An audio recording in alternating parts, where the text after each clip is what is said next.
Intro, the 48-hour shock.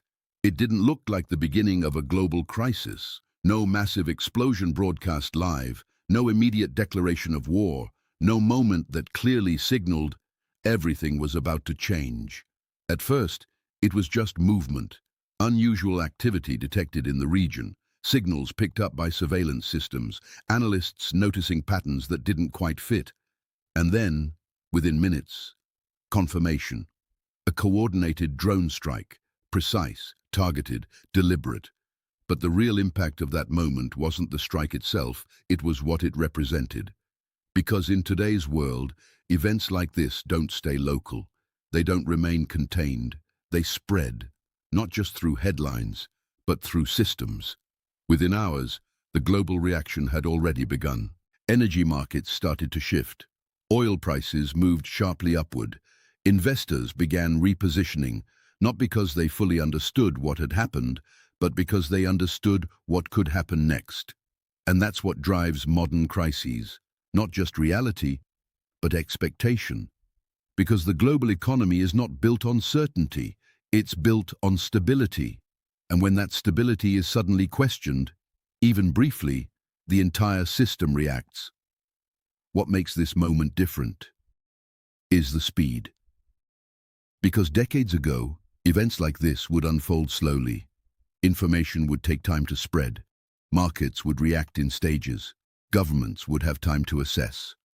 But today, everything happens at once. Real-time data, instant communication, immediate financial response. Which means a single event can trigger a global reaction in hours. And that's exactly what happened here. Within the first 24 hours, the world wasn't just watching a regional incident. It was watching a potential chain reaction. A situation where one strike could lead to retaliation, retaliation could lead to escalation, and escalation could begin to affect global supply lines, especially energy. Because when energy is involved, nothing stays isolated.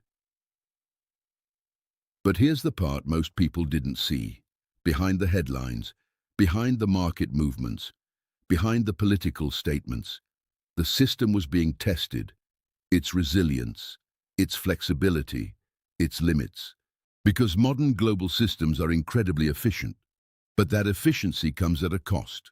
They are tightly connected, highly optimized, and extremely sensitive to disruption, which means even a short-term shock can create disproportionate effects. And for 48 hours, that's exactly what the world experienced. Not a full crisis, but a glimpse of one. A moment where the system came under pressure and revealed just how fragile it might be. This is not just a story about a drone strike. It's a story about how quickly the world can move from stability to uncertainty, from balance to risk, and from control to reaction. Because in the chapters ahead, we're going to break this down step by step. What really happened, why the reaction was so intense, and what this event reveals about the future of global stability. Because sometimes it only takes 48 hours to show how close everything is to changing. Chapter 1. The moment. Everything changed. It didn't start with an explosion that the world could hear. It started with signals, radar detections, unusual movement, a sudden shift in military communication. Within minutes, analysts began to realize something was happening, but no one yet understood the scale. Then came confirmation, a coordinated drone strike, precise, calculated, and timed in a way that immediately raised one critical question. Was this the beginning of something much bigger? Because in today's world, a single strike is never just a single strike. It's a signal, a message sent not just to one nation, but to the entire global system. And within hours, that message began to spread. Not through headlines, but through markets. Oil prices reacted first. They always do, because the Middle East is not just a region, it is the center of global energy stability. And when that stability is threatened, the system responds instantly. Prices surged, not gradually, but sharply, because markets don't wait for clarity, they react to risk. And in this moment, risk was everywhere. Was this escalation temporary? Was retaliation coming? Could this disrupt supply routes? No one had answers, and that uncertainty was enough, because in a system built on constant flow of energy, goods, and capital, even the possibility of disruption is enough to trigger shock. And that's exactly what happened. Within the first 24 hours, the world wasn't reacting to what had happened. It was reacting to what might happen next. Because the real danger was not the strike itself, it was the chain reaction it could trigger. And as the second day approached, that chain reaction began to form. Chapter 2, the 48-hour economic shock. By the second day, the situation had moved beyond geopolitics. It had entered the global economy. Because once energy markets react, everything else follows. Transportation costs rise, shipping slows, insurance premiums increase.